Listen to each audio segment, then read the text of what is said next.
In the early days of computing, we were sold a vision of a weightless digital future. We traded heavy beige boxes on our desks for a seamless, invisible network hovering somewhere above us. But the cloud isn't in the sky at all. It is a sprawling, hyper-industrial physical infrastructure built right here on the ground. With the recent explosion of artificial intelligence, these facilities are evolving. Modern AI models require warehouses packed with thousands of processors working simultaneously. All that concentrated calculation generates dangerous levels of heat.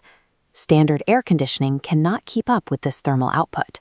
To prevent the hardware from melting down, tech companies have to pump millions of gallons of water from municipal supplies and local aquifers to chill their server racks. While a user prompts an AI to generate a quick email or an image in seconds, rural families and farmers living near these facilities are watching their essential water tables drop. Many of these enormous data centers are being constructed in arid regions where reservoirs are already failing and the ground is parched. What we experience as a clean, frictionless digital tool is actively creating a physical resource crisis for the communities forced to host it. This schematic shows evaporative cooling. Cold water flows into server racks, absorbs extreme heat from computer chips, and pumps out to an exhaust tower. The flaw? Vast majority isn't recycled. Up to 85% of drawn water evaporates, escaping into the atmosphere as vapor. When a facility evaporates up to 5 million gallons of water a day, it acts as a massive drain on the surrounding environment. Groundwater levels plummet, and aquifers that took centuries to fill begin to run dry. Yet the companies operating these facilities often negotiate discounted utility rates for their massive water withdrawals, while local residents are left to manage the shrinking supply and rising utility costs.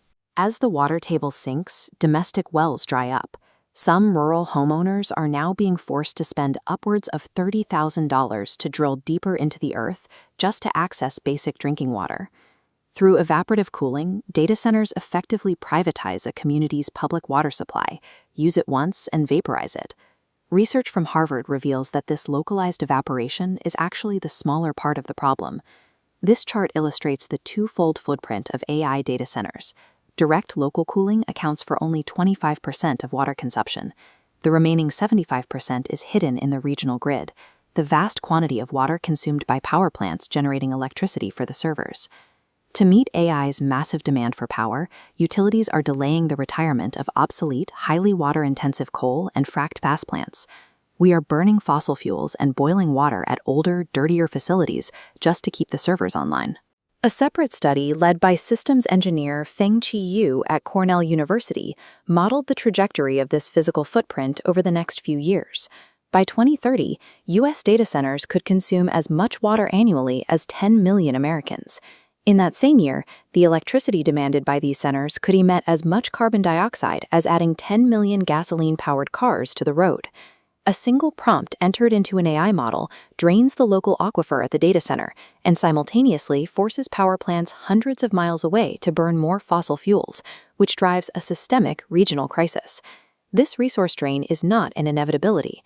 Managing it requires treating the cloud as heavy physical infrastructure that can be strictly regulated. The industry made a critical geographic error. They built the hottest, most water-dependent machines in some of the country's most water-stressed regions, like Arizona, Southern California, and Northern Virginia. This map visualizes the Cornell study's primary solution: halting data center construction in the desert and relocating new facilities to cooler, wetter climates that already have clean energy grids.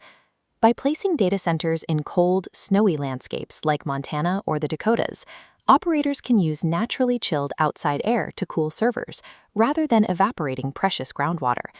Geographic relocation alone can reduce the water footprint of AI by up to 86%. Inside the facilities, engineers are developing next-generation hardware to replace water-intensive air conditioning entirely. One of the most effective methods is immersion cooling.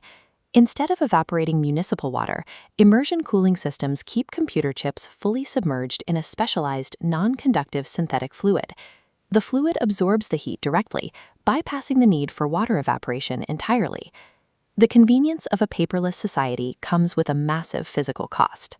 Managing it requires public transparency, strict spatial regulations on where tech companies can build, and prioritizing human access to drinking water over the unchecked expansion of digital processing.